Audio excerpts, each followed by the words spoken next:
Bismillahirrahmanirrahim. Assalamu alaikum. Welcome to all of you in 3D chemistry. Hope so you guys will be fine. तो आज हम रेट्रोसेंसिस में chemo selectivity को further continue करेंगे। Last lecture में हमने गाइडलाइन नंबर 1 को डिस्कस किया था। बेसिकली जो गाइडलाइन नंबर 1 थी वो ये थी कि अगर आपके पास एक कंपाउंड में दो डिफरेंट फंक्शनल ग्रुप हैं और उनकी डिफरेंट रिएक्टिविटी है, ठीक है, तो जो ज़्यादा रिएक्टिव होगा वो रिएक्ट करेगा, ठीक। तो उसके वाले से हमने साइक्लोमेथिकिन और पैरासीटामोल एनालिसिस को पढ़ा था, उसकी उनकी डिस्कनेक्शन की थी। आज गाइडलाइन नंबर 2 कंटिन्यू करेंगे। क्या कहती है गाइडलाइन नंबर 2? गाइडलाइन नंबर 2 ये कहती है कि अगर आपके पास एक ऐसा फंक्शनल ग्रुप है जो कि 2 दफ़ा रिएक्ट कर सकता है, when one functional group can react twice, the starting material and first product will compete for the reagent. तो क्या होगा, फर्स्ट प्रोडक्ट जो होगी और स्टार्टिंग मटेरियल जिससे आपने रिएक्शन करवाया वो दोनों रिएजेंट के लिए compete करेंगे, ठीक है। तो जब ऐसा होगा तो रिएक्शन क्या होगा, फेवरेबल नहीं होगा। रिएक्शन आपका तब फेवरेबल होगा जब फर्स्ट प्रोडक्ट क्या होगी, लेस रिएक्टिव होगी स्टार्टिंग मटेरियल से, ठीक है। The reaction will be successful only if the first product is less reactive than starting material. ऐसा नहीं होना चाहिए कि आपका जो फर्स्ट प्रोडक्ट है वो ज़्यादा रिएक्टिव हो स्टार्टिंग मटेरियल से, ठीक है। अगर ऐसा हुआ स्टार्टिंग मटेरियल लेस रिएक्टिव हुआ फर्स्ट प्रोडक्ट से तो वो रिएक्शन फेवरेबल नहीं होगा, ओनली कि आपका फर्स्ट प्रोडक्ट लेस रिएक्टिव हो, ठीक है। तो इसकी एक एग्जांपल करेंगे, पहले आप उसको फर्दर इसको क्लियर करें उस एग्जांपल से। आइए देखते हैं एग्जांपल को। तो एग्जांपल हमारे पास है जी बेंजाइल क्लोरोफॉर्मेट की, ठीक है जी, बेंजाइल क्लोरोफॉर्मेट। तो इसमें हम जो फर्स्ट डिस्कनेक्शन करेंगे वो डिस्कनेक्शन होगी carbonyl into hetero atom. Like ये कार्बोनाइल कार्बन है तो इसके साथ हेटेरो एटम जो ऑक्सीजन है, तो हमने पहले भी carbonyl into hetero atom disconnection बहुत सी पढ़ के आ चुके हैं, थर्ड चैप्टर के वाले से भी पढ़ी थी, स्टार्ट जो ऑर्डर ऑफ इवेंट्स था। तो आप देखें तो कार्बोनाइल टू हेटेरो एटम हमने डिस्कनेक्शन की है। जब carbonyl into hetero atom disconnection की तो सी ऑफ एस्टर लेबल करके आपने सिंपली बेंजाइल अल्कोहल प्लस, देखें बेंजाइल अल्कोहल आपके पास एक स्टार्टिंग मटेरियल है और दूसरा जो स्टार्टिंग मटेरियल आपके पास है वो फॉस्जीन, इसको हम लिखते हैं जी फॉस्जीन। फॉस्जीन ये गैस है, ठीक है, क्या है, गैस। अगर इसका स्ट्रक्चर फार्मूला देखें तो स्ट्रक्चर फार्मूला इसका आता है G C double bond O C L और सी एल, ठीक है। जब यहाँ से ये डिस्कनेक्शन हुई तो संतान जो बने थे ना वो ये थे, वो पे नेगेटिव, ठीक है, ये नेगेटिव संतान जो कि बाद में आप अल्कोहल में इसका रीजन जो अल्कोहल आ गया, और आपका जो इलेक्ट्रोफिलिक संतान था, पॉजिटिव संतान था, वो क्या था, वो था जी कार्बोनाइल कार्बन पे पॉजिटिव चार्ज, ये वाला आपका पॉजिटिव संतान, ठीक है। अगर इसको इक्विवेलेंट करेंगे तो ये फर्स्ट जीन बन जाएगा, ठीक है, फर्स्ट जीन बन जाएगा। तो अब आते हैं जी इसकी सेंसिस पे, जहाँ से आपको जो पहला क्वेश्चन जो अभी हमने रेज किया है कि फर्स्ट प्रोडक्ट वाला, वो आपको फर्दर क्लियर होगा, ठीक है। अब सेंसिस, क्योंकि आपको पता है जो चीज़ रेट्रो सेंसिस में हम देखें डिस्कनेक्शन होती है तो वही चीज़ दोबारा जुड़ती है। अब बेंजाइल अल्कोहल और जो आपके पास फॉस्जीन है इनका रिएक्शन होगा तो आपके पास जो स्टार्टिंग मटेरियल ये रिएक्ट करेंगे और प्रोडक्ट बनाएंगे, ठीक है। ये स्टार्टिंग मटेरियल है आपके पास, रिएक्शन करेंगे और प्रोडक्ट बनाएंगे।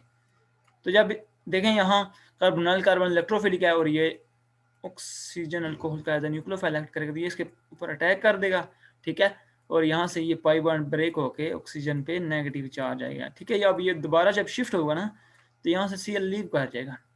तो यहाँ देखें तो some kind addition elimination reaction हो रहा है। कौन सा हो रहा है, एडिशन एलिमिनेशन रिएक्शन। और आपके पास जो प्रोडक्ट बनेगी वो क्या बनेगी, ये ऑक्सीजन इधर आ गया, इसके साथ कार्बोनाइल कार्बन ने बॉन्ड बना लेना है, ठीक है, और एंड पे आपके पास Cl आ जाएगा, सही है जी, और यहाँ फिनाइल ग्रुप। तो अब ये जो फर्स्ट प्रोडक्ट बनी है ये दोबारा इसके साथ रिएक्ट करेगी या नहीं करेगी, इस बेंजाइल अल्कोहल के साथ, ठीक है। ये जो फर्स्ट प्रोडक्ट बनी है क्या ये दोबारा बेंजाइल अल्कोहल के साथ, देखें ये कार्बोनाइल कार्बन है, ये इसके साथ रिएक्ट कर जाएगी, बट ऐसा नहीं होगा, ठीक है। कि ऐसा क्यों नहीं होगा, ऐसा इसलिए नहीं होगा बिकॉज ये जो लॉन पेयर ऑफ ऑक्सीजन है ये क्या करेंगे, ये शिफ्ट हो गए इधर और यहाँ से ये दोबारा इधर शिफ्ट होकर रेजोनेंस करेंगे, ठीक है। जब रेजोनेंस का अमल आ जाता है ना तो वो कंपाउंड क्या होता है, स्टेबल हो जाता है, और जो चीज़ स्टेबल हो जाती है आपको पता है वो लीस्ट रिएक्टिव या आप उसको लेस रिएक्टिव कह सकते हैं, ठीक है। तो अब ये आपका जो फर्स्ट प्रोडक्ट बना ये क्या बना, लेस रिएक्टिव बना as compared to starting material. ठीक है, तो हमने यही चीज पढ़ी है कि जब आपका रिएक्शन तब फेवरेबल होगा जब फर्स्ट प्रोडक्ट लेस रिएक्टिव होगी स्टार्टिंग मटेरियल से। तो फर्दर जो आपके पास जो प्रोडक्ट्स बनेंगी वो बेंजाइल अल्कोहल इसी के साथ रिएक्ट करेगा, ना कि इसके साथ। ठीक है, इसी के साथ रिएक्ट करेगा, बिकॉज यहाँ आप एक चीज देखें तो ये आपके जो पास फर्स्ट प्रोडक्ट बन गए ये हाफ ईस्टर आपको नजर आ देखेंगे, ये ईस्टर भी है और एसिड हेलाइड भी है, तो आप इसको कह सकते हैं हाफ ईस्टर या हाफ एसिड हेलाइड। तो हाफ ईस्टर या half acid halide is less reactive than double acid halide. देखें ये डबल एसिड हेलाइड है, आप देखें कार्बोनाइल कार्बन की इस साइड पे भी क्लोरो है, इस साइड पे क्लोरो है, तो ये क्या है, डबल एसिड हेलाइड। क्या, डबल एसिड हेलाइड। तो double acid halide is more reactive than double acid halide. ठीक है, ये ज्यादा रिएक्टिव है हेलाइड। तो डबल एसिड हेलाइड क्या है, ज्यादा रिएक्टिव है as compared to half ester. तो यहां से आपको वो कंसेप्ट क्लियर हो गया होगा कि फर्स्ट प्रोडक्ट और स्टार्टिंग मटेरियल कंपीट नहीं करेंगे अगर आपके पास जो फर्स्ट प्रोडक्ट है वो लेस रिएक्टिव हो। ठीक है जी, तो फर्दर इसको हम टारगेट मॉलिक्यूल मान लेते हैं, यहाँ से आगे ये रिएक्शन नहीं होगा तो ये आपका टारगेट मॉलिक्यूल है। ठीक है जी, अब नेक्स्ट गाइडलाइन नंबर 3 को डिस्कस करेंगे। गाइडलाइन नंबर 3 क्या कहती है। अब 3 में अगर देखें फर्स्ट और 2 की वाले से, हमने फर्स्ट में ये चीज़ पढ़ी कि अगर दो फंक्शनल ग्रुप हैं एक ही कंपाउंड में ज़्यादा रिएक्टिव जो होगा वो रिएक्ट करेगा, और सेकंड अभी हमने डिस्कस किया कि फर्स्ट प्रोडक्ट तो स्टार्टिंग मटेरियल कंपीट करेंगे अगर एक फंक्शनल ग्रुप 2 दफ़ा रिएक्ट करता है। ठीक है, रिएक्शन फेवरेबल तब होगा जब आपका फर्स्ट प्रोडक्ट क्या होगा, लीस्ट रिएक्टिव होगा या लेस रिएक्टिव होगा। ठीक है, स्टार्टिंग मटेरियल से जो अभी हमने किया। अब थर्ड ये कहती है अगर आप if we want to react the less reactive group, अगर हम लेस रिएक्टिव ग्रुप को रिएक्ट करवाना चाहें, जैसा कि हमने पहले में पढ़ा था कि जो ज्यादा रिएक्टिव होगा वो रिएक्ट कर जाएगा, लेकिन यहाँ कि if we want to react less reactive group, फिर हमें क्या करना होगा, then more reactive group must be protected. तो हमें मोर रिएक्टिव वाले को क्या करना पड़ेगा, उसको लाजमी क्या करना पड़ेगा, प्रोटेक्ट करना पड़ेगा। ठीक है, कैसे, आइए एक एग्जांपल करते हैं। जैसे कि हमारे पास आप देखें तो ये एक कंपाउंड है जिसमें आपको कार्बोक्सिल ग्रुप और एक साइड पर अमाइनो ग्रुप नजर आ रहा है। कार्बोक्सिल ग्रुप और अमाइनो ग्रुप दोनों में से ज्यादा रिएक्टिव कौन सा है, अमाइनो ग्रुप। आपको पता है ना अमाइनो ग्रुप ज्यादा रिएक्टिव है क्योंकि जो कार्बोक्सिलिक एसिड ग्रुप होता है इसमें रेजोनेंस आ जाती है।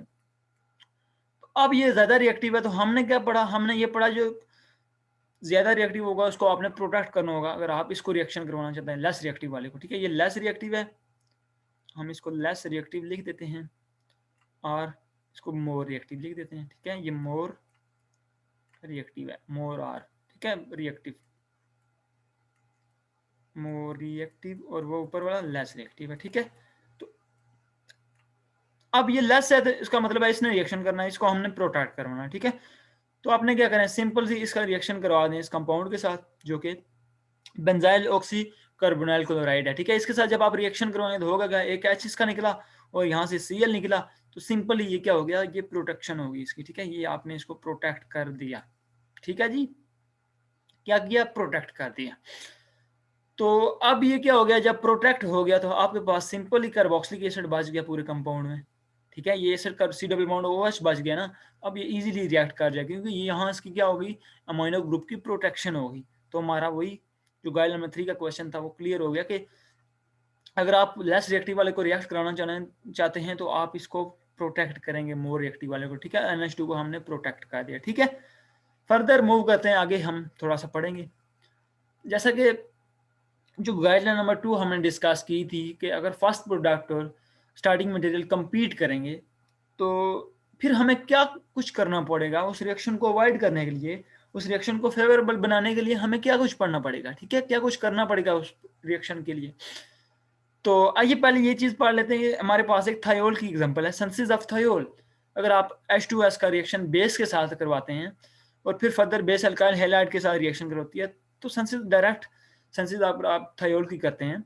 देखें यहाँ बेस H2S के साथ रिएक्ट कर रही है, बेस ने प्रोटॉन लिया, HS नेगेटिव बन गया। ठीक है, ये नेगेटिव अल्काइल हैलाइड के साथ जब रिएक्शन करेगा तो आपके पास थायोल बन जाएगा। ठीक है, तो ये फर्स्ट जो प्रोडक्ट बनी थायोल की बनी, ये क्या है, ये ज्यादा रिएक्टिव है as compared to starting material. तो ये दोबारा बेस के साथ रिएक्ट करेगा। ठीक है, बेस इसके साथ इसका प्रोटॉन ले लेगी, जब बेस इसका प्रोटॉन लेगी तो ये दोबारा RS नेगेटिव और फिर ये अल्काइल हैलाइड के साथ रिएक्ट करके फर्दर अल्काइलेशन कर देगा, ठीक है। तो यहाँ आप देखें तो आपकी जो फर्स्ट प्रोडक्ट है ये दोबारा रिएक्शन कर रही है, कंपीट कर रही है, ठीक है।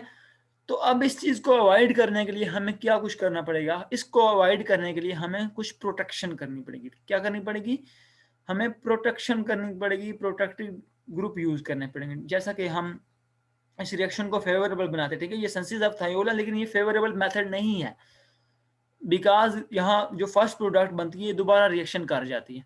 तो यहाँ फेवरेबल मेथड इसका क्या होगा, बेसिकली जब आप इसको थायोयूरिया के साथ रिएक्ट कराते हैं, अल्काइल हेलाइड को जब थायोयूरिया, ये थायोयूरिया है, अगर यहाँ ऑक्सीजन होता तो ये देखें NH2 NH2O, तो कार्बोनाइल ग्रुप की दोनों तरफ NH2 लगे हों तो वो क्या होता है, यूरिया होता है ना।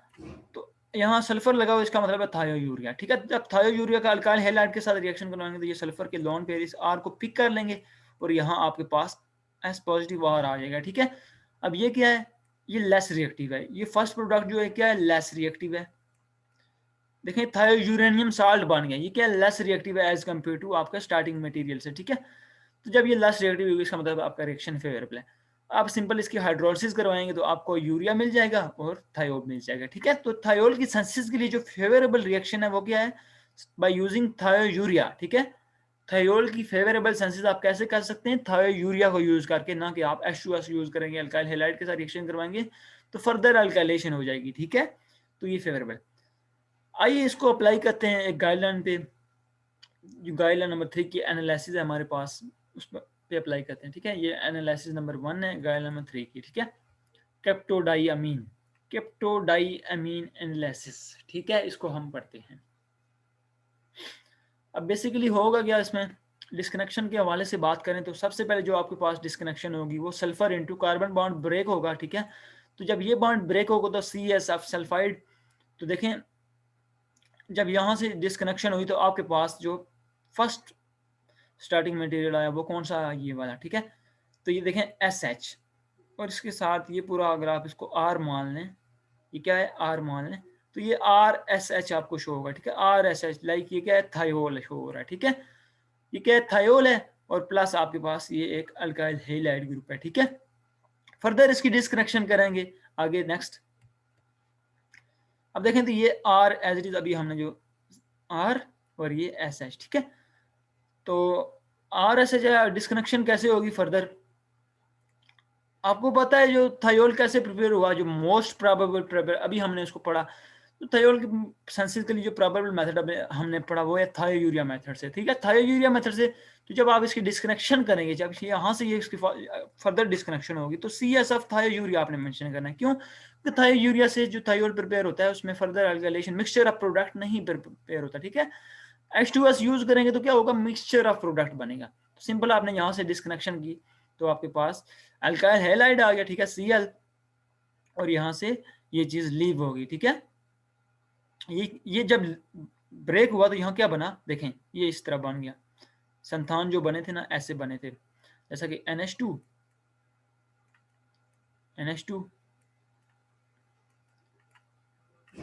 और C डबल बॉन्ड है S, ठीक है। ये थायोयूरिया बन गया साथ में, ठीक है। जब थायोयूरिया बन गया, जब इसका आप रिएक्शन करवाएंगे अल्काइल हैलाइड के साथ तो फर्दर यहाँ से ये चीज़ बन जाएगी, ठीक है। अभी नेक्स्ट इसकी हमने डिस्कनेक्शन करनी है, तो इंशाल्लाह सिंथेसिस में जब आप करेंगे तो यहाँ जो मेन चीज़ समझने वाली है ना वो यही है, ठीक है, कि आपने इसमें जो इम्प्लीमेंट करना है थायोयूरिया वाला मेथड करना है, ना कि आपने वो दूसरा मेथड अप्लाई करना है, बिकॉज यहाँ से मिक्सचर प्रोडक्ट हमें नहीं मिलेगी। फर्दर इसकी डिस्कनेक्शन करें तो यहाँ से Cl लीव कर जाएगा, CCl, तो ये अल्कोहल, बिकॉज अल्कोहल से आप क्लोराइड ग्रुप इजीली ला सकते हैं। अल्कोहल का जब आप थायोल क्लोराइड के साथ रिएक्शन करवाते हैं, या सॉरी थायोनाइल क्लोराइड के साथ, या फास्फोरस पेंटाक्लोराइड के साथ, तो आपको Cl इजीली आ जाता है अल्कोहल से। फर्दर इसकी FGI करेंगे तो ये कार्बोनाइल में चेंज हो जाएगा, और अब आप कार्बोनाइल ग्रुप को इजीली यहाँ से C डबल बॉन्ड और PH को फिल्टर क्राफ्ट एसाइलेशन से ला सकते हैं। तो यहाँ से ये डिस्कनेक्शन होगी तो आपके पास ये वाला कंपाउंड आ जाएगा, ठीक है। फर्दर CSF सल्फाइड, यहाँ से ये वाला बॉन्ड ब्रेक हो गया और आपके पास बेंजाइल थायोल आपके पास आ गया स्टार्टिंग मटेरियल, ठीक है। रेडीली अवेलेबल स्टार्टिंग मटेरियल आपके पास बेंजाइल थायोल आ गया और प्लस ब्यूटाइल क्लोराइड आ गया, ठीक है। तो अब बात आती है जी इसकी सेंसिस पे, तो आपको वो पॉइंट भी क्लियर होगा थायोयूरिया वाला। आइए इसकी सेंसिस करते हैं। देखें रेट्रोसिंथेसिस में अगर जो चीज़ आपने सबसे एंड पे डिस्कनेक्ट की होती है आपने उसको सबसे शुरू में जोड़ना होता है, ठीक है। सिंथेसिस में आपने वो पॉइंट सबसे पहले करना होता है। तो लास्ट पॉइंट हमने ब्यूटाइल वाला किया था, तो आप देखें तो एन ब्यूटाइल क्लोराइड है और इसके साथ थायोल है, ठीक है। तो ये सिंपली क्या होगा, यहाँ से जब ये थायोल इसके साथ ब्यूटाइल क्लोराइड के साथ रिएक्शन करेगा तो Cl लीव कर जाएगा, HCl लीव कर जाएगा, यहाँ ये ब्यूटाइल ग्रुप अटैच हो जाएगा, ठीक है। यहाँ से HCl निकल गया, ये H निकला इधर से और यहाँ से Cl निकला, ये रिएक्शन हुआ तो ब्यूटाइल ग्रुप इजीली यहाँ सब्स्टिट्यूट हो जाएगा, ठीक है। नेक्स्ट स्टेप में क्या होगा, नेक्स्ट स्टेप में आप देखें तो नेक्स्ट स्टेप हमने क्या किया था, एसाइल ग्रुप को रिमूव किया था, इसका मतलब आप एसाइल ग्रुप को ऐड करना है। तो एसाइल ग्रुप को कैसे ऐड कर सकते हैं, एसाइल ग्रुप को हम ऐड कर सकते हैं जी बाय यूजिंग फ्रीड्रिख-क्राफ्ट एसाइलेशन रिएक्शन।